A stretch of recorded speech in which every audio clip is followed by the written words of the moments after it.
Hey man, say man, it's the one and only Jamaica man, back at it again with the Tourney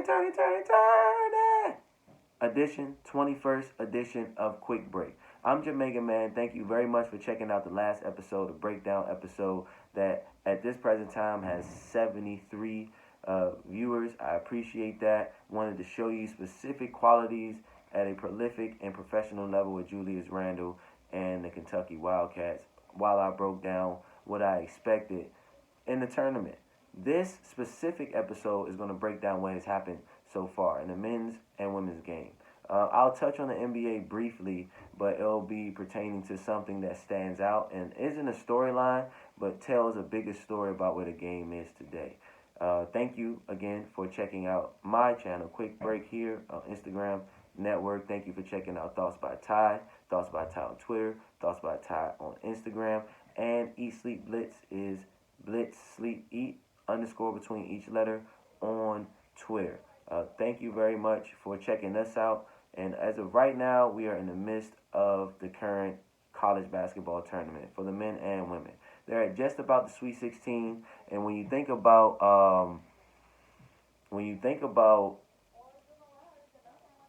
where the game is today in college basketball, you bring two different approaches to be able to compete first and foremost. I'll break it down on both sides of the basketball in the men and women's game, but you have to know if you're watching the game, if a team is scoring a bucket, they're either very skilled to do so, meaning that they're not using their athleticism so much to be able to score, or you have a very athletic team, said player, that can get to the rim or explode to spots to shoot certain shots quicker than other people. Of course, as I said last episode, the forward is the most important spot on the floor, and more so in the women's game, you see that impact as far as the tournament is concerned. When it comes to the men's game, there are players that have a media eye on them right now that are trying to solidify or move up in the said player pool prior to the NBA draft. And there is a taboo against this particular pool of players that they may come off as weak. I would say you have more so 10-year veterans throughout this particular class. But you have certain players that we'll talk about later on that exemplify what they can possess at the next level or why they chose the school they went to. Whereas when we speak about upsets, we'll speak about the women's game more so, because a lot of upsets in the women's game that I saw surprised me more so than what I was seeing in the style of play matchup differences that are across the board but very evident in the first round or the first four sector into the Sweet 16 of the NCAA tournament.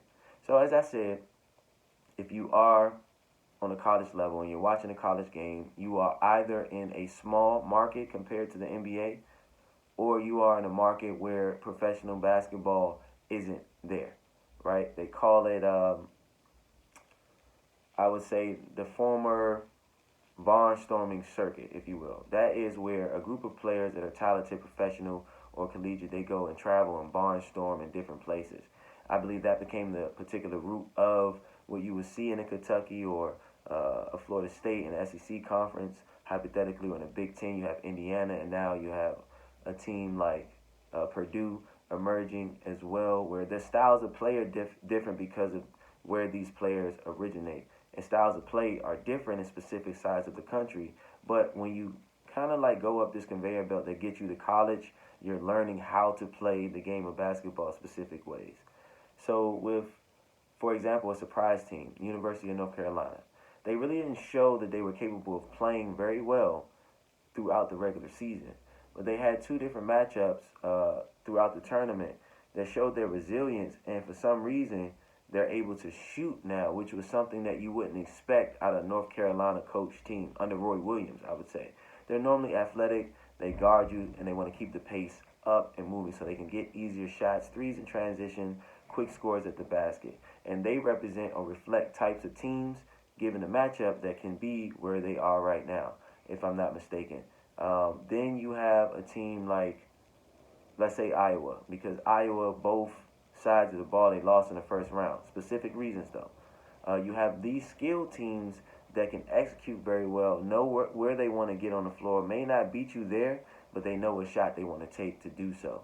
And either or in college, that works and it helps It helps to have a great mixture of the two. That's what you see in Arizona. That's also what you see in Stanford on the women's side of the ball, where they have a collection of players, and South Carolina too, obviously.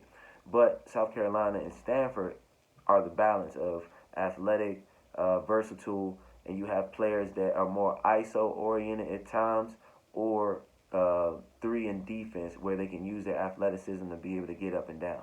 Stanford, they have skilled players in the whole twins, and they have a conglomerate of players around them that can play well. So in the two examples, you have two athletic teams, ironically from the SEC, which is a very athletic conference, no matter the sport, but they exemplify that. The Big 12, I believe, is what it's called now, exemplifies athleticism, but a little bit more effort as far as defense is concerned, and they have a gritty style of basketball. Where the Big East, or the Atlantic Coast Conference, they play to a more physical style, and defense is only a part of how they want to score close shot baskets. Nevertheless, you have this tournament of 64 teams, and they're matched up based on their entry through conference play or through the regular season. A committee picks out where they're ranked, and if you go to your bracket, or if you pull up a bracket in your phone right now, you'll be able to see where they rank based on the strength of schedule that they played, of course the amount of wins and losses that they had, but also their ability to win and how they did so. If you played an opponent that wasn't necessarily good, but you are a good team in your conference, they'll say, well, is your conference good? Okay, how many good players do they have on their team? So you can understand why it's so disappointing, for example, that Kentucky on both sides of the ball were eliminated in the first round. Whereas you're surprised in the men's bracket that St. Peter's has won, or you're surprised that there are 4 teams, Belmont, Creighton, to name a few, that have upset certain players. But it's about the matchup. And they assume the matchup can be based on where they rank you in a inverted 1 through 16 order, but you have teams that are ranked from their particular conference. So they're reflecting a style of play. They're reflecting a style of play on both sides. And you match up with particular teams. In Kentucky Lady Wildcats case, they matched up with Creighton. And Creighton is known as a skilled team. Doug McDermott came from them on the men's side of the ball. But he's a very skilled player, never really athletic, but he knows what he wants to do, and he does it at a prolific level, right? So Creighton had forwards that could match up, with the Wildcats. The same reason why they beat South Carolina is the same reason why they lost to Creighton. Because when you match their forwards, you rely on other players, and in both cases with the men and the women, the guard play has to determine whether or not they win the game. And typically with athletes that play basketball, or basketball athletes, the skill of shooting comes along later because they're so explosive getting to where they want to go. And at times, throughout both tournaments, period, it wasn't a lot of blowouts. You had South Carolina Howard on the women's side that was an absolute beating, if you will. But you're not seeing those type of point differential in-game results on both sides. But what you are seeing is matchups through style of play, athletic or skill, and the number of talent that you have. I would have to shout out Duke at this time with those particular guys that have been in the NBA draft talk all year, right? Banchero played well for his team. He played the way that he should, and he went from just dribbling in front of you, for example, to break down the athletic part and having to be skilled. He took away the ability to have to beat you off the dribble by facing up to you. He's putting his body on you and backing you down like you will see in a college game, because the close shot dictates a lot of the other games, period, but especially in college, because there's not much room to isolate, and you have to play in close quarters because they allow for you to stand in the paint at times and have defenses that allow for you not necessarily guard your man, versus being at the pro level where at times they'll call that offensive foul or a defensive 3 seconds or something to that nature that allows for you to have to guard and create that space that you see that's so exciting for players like Kyrie to do his thing, or other players that I'll get to later. Anyway, the exemplary players, Jaden Ivey, Ben Mathurin, these type of players are athletes that are very skilled at basketball. These are the players that you want to pull. Caitlin Clark is a very skilled and athletic player. not jumping off the charts, but can play in space in a way that can allow for her game to space the floor to be effective. Um, Another one, Paige Buchers. I say her name all the time. Before the injury and hopefully after the injury, it wasn't the fact that she was skilled. As well as being skilled, she had the athleticism to be able to get in space and get to the rim in a dominant fashion. These are potentially professional players. It's not too many of these type of players in any draft on any side of the ball, and it's way harder to make a WNBA roster than it is to make an NBA roster. So, in order for a coach to get the best out of a team that may or may not be talented, you have to apply their strengths, skill, athleticism. I hope you're following where I'm going, because I'm breaking down every single game that stood out to explain the point of how these games are being played, why teams are losing, and what you should look forward to in the future as far as the next games next week when I'll drop. Today is currently Monday, so I'll probably try to keep it to Monday, moving it to allow all the games to be played to continue to give you the story behind what's going on. So Ben Mathurin, Jaden Ivey, Paige Buchers, and Caitlin Clark are particular examples of players that stand out, whereas you have players like Mark Williams. There's a Nigerian player that played for Kentucky even though they lost. You had a gentleman on St. Peter's. I can't recall his name, but I'll bring it up by next week if they're still playing, if they lose, whatever. But it's particular tiers of players that impact your team at the college level. If you're at the rim, that's cool. You want to be able to shoot the three, but you're not going to rely on it. That's why Caitlin Clark's game is so effective, because it would seem that she's relying on the floor spacing. Whereas you would expect a guy like Keegan Murray or a Johnny Davis to be so skilled that they can carry their team, and you forget the lack thereof athleticism to play multiple ways limits them. But it's only because of the matchups.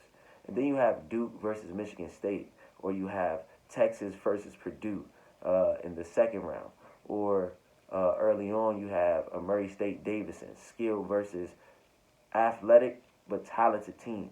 These teams kind of wither in and out, or you have Oregon losing to a Belmont because they know how to play a style that limits your athleticism, right? All in all, you have a progression of matchups. And so far, if I'm not mistaken, we only have one top 3 talent out. Auburn ended up losing to Miami.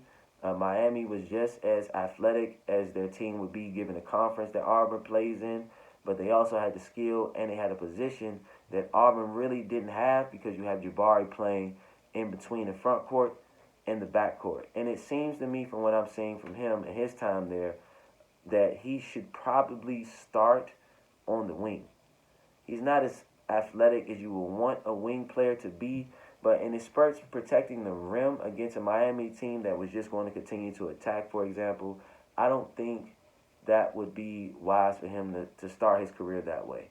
I think he should take what Kevin Durant did at first, start at the 2-guard position. I know that may be far-fetched, but realistically, the 3-guard or the small forward spot into the power forward spot at times. As he gets stronger, as he gets faster, he'll be able to deal with those matchups. But Miami attacked the middle of the lane with their athleticism, and they didn't really make it hard. Both conferences, the men and women's side, you have shot makers, and you have players that would previously be occupied in keeping a dribble, using their dribbles today to be able to get the shots and take shots, whether they go in and out, that may seem prolific and in certain cases professional. You have the disappointing loss by Kentucky and how they lost to a team that can match up with their forwards, as I say, limit them and expose their guard play. Then you have Kentucky on the men's side of the ball. They lose to St. Peter's in the first round because you have guys that may not necessarily be as talented as Kentucky, but you have them limiting the ability of their guards, which relied on their power forward, the African power forward that I can't recall at this time. They had a very good showing out, and similar to what Daniel Orton did previously, that's a guy that got drafted because of his stock in Kentucky on the team that they won a championship with, Anthony Davis. He ended up flaming out, but I think this particular player has the opportunity to get there. So Jabari's out. Keegan Murray is out. Bad matchup. Johnny Davis is out. Bad matchup. And you still have Ben Mathurin, who had 30 in his second round debut against TCU. Mike Miles Jr. is a professional player.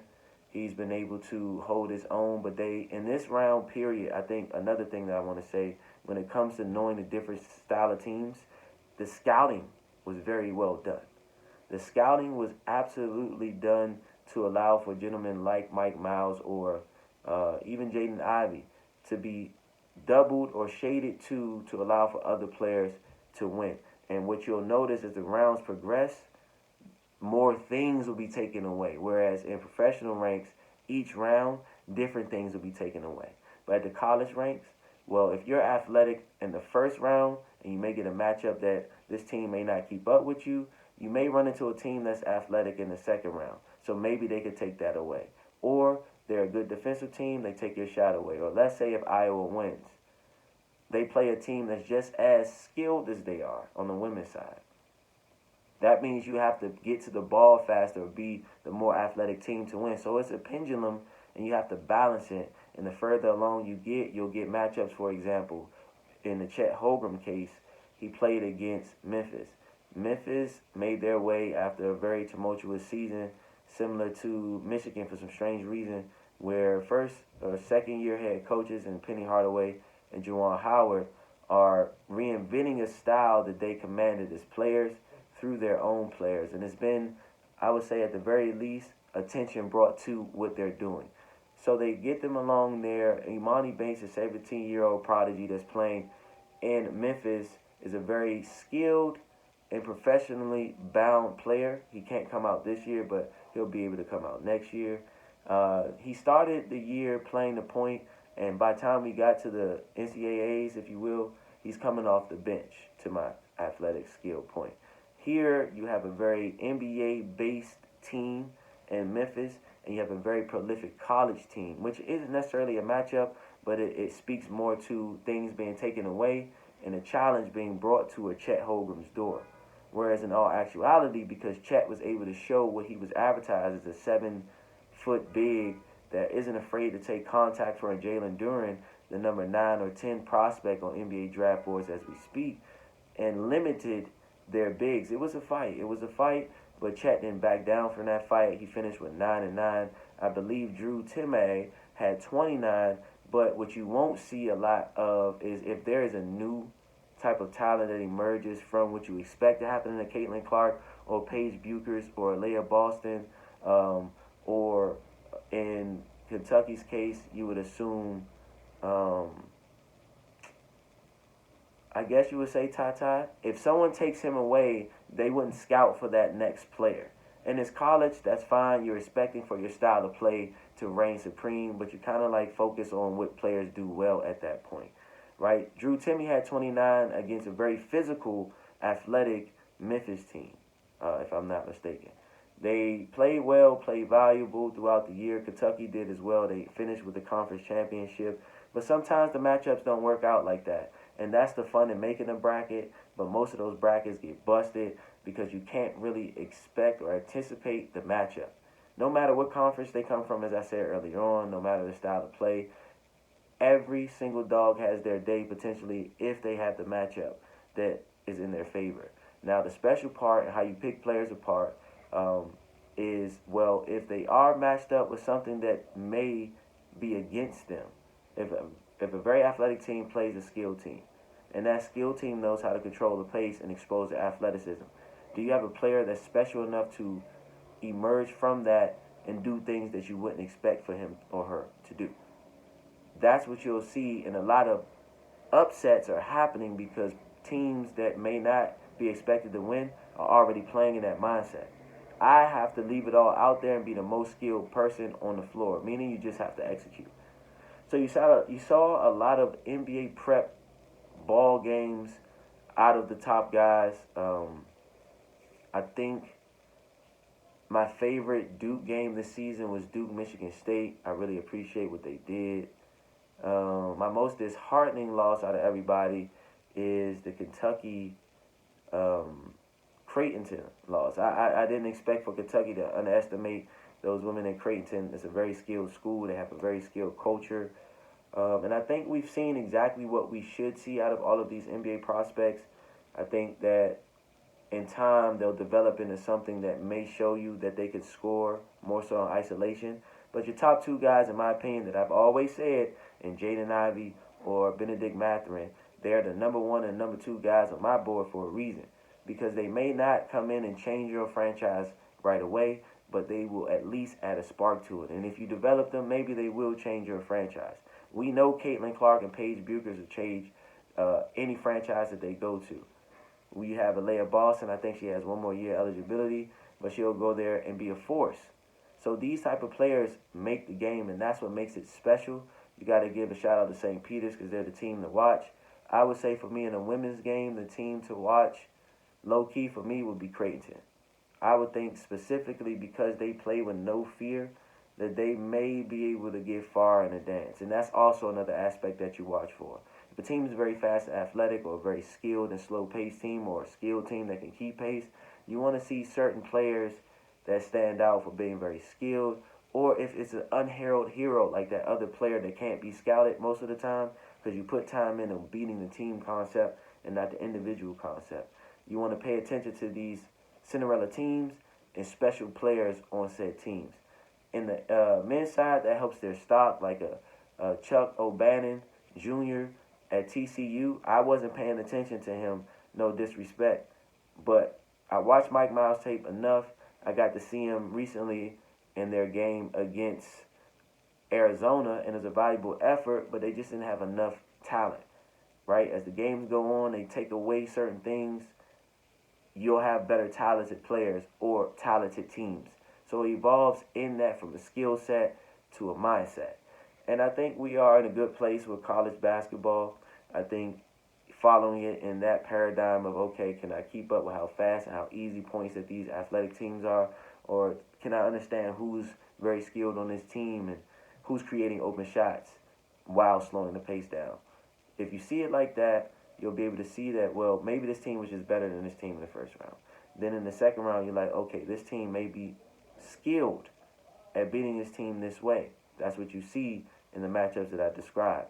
But overall, you want to be able to just follow the score. I think the mean score for most of the games on the men's side is about 75 points. If you're expecting to watch a 100 to 110 type of thing, you can forget it. You're not getting a 100-point game in this very defensive-minded games on both sides because they're playing team concept ball. They're not playing individual ball. But what you can see, as I said, is the possibility of seeing someone you've never seen play good, and maybe it could become your favorite player, and you have this ability to create storylines. We're not doing that, but you can create more of a reason to watch the game of basketball with these special players or special teams. I'm not surprised that certain players are no longer in the tournament. Caitlin Clark, there's only so much she can do. And that game against Michigan before the conference tournament started showed me that although she was scoring a lot of points, the downside to it is that if you're talented, the only way you go far is that you have a team. She does have a team, but they met a matchup that wouldn't allow for her to be as effective if everyone was occupied to every other player. So I think in most case scenarios, that's where we're at. We're headed to the Sweet 16 or about to head towards the Sweet 16. The women's games are still going on throughout the week, but to my knowledge, the men's games have concluded for the weekend. I'll come back to that next weekend or next week. And before I go, what's up with the NBA and the 50-point, 60-point games? I thought it was just the Julius Randle and a couple 50s that was back there, but since then, Cat's got 60, Kyrie's got 60, I think Curry got 50, LeBron got another 50, and a 2 for 7 kind of like streak with the Lakers struggling there. But the Timberwolves are surging, the Warriors are ailing, Portland is tanking, Orlando is a punching bag, and that's it for the most part. Stay tuned for the next episode, but please follow ISM Network on YouTube. Follow Jamaica Man on Instagram and Twitter. Thoughts by Ty, the football side, on Instagram and Twitter. Eat Sleep Blitz, Blitz Sleep Eat __. _Litz_Sleep_Eats on at Twitter. That's been college basketball for this week. We'll try to stay tuned on that till the end of the tournament and transition into the NBA when it's about to be playoff time. And most importantly, remember that it's in you, not on you. Please continue to be your best self. Thank you for your time. Ism.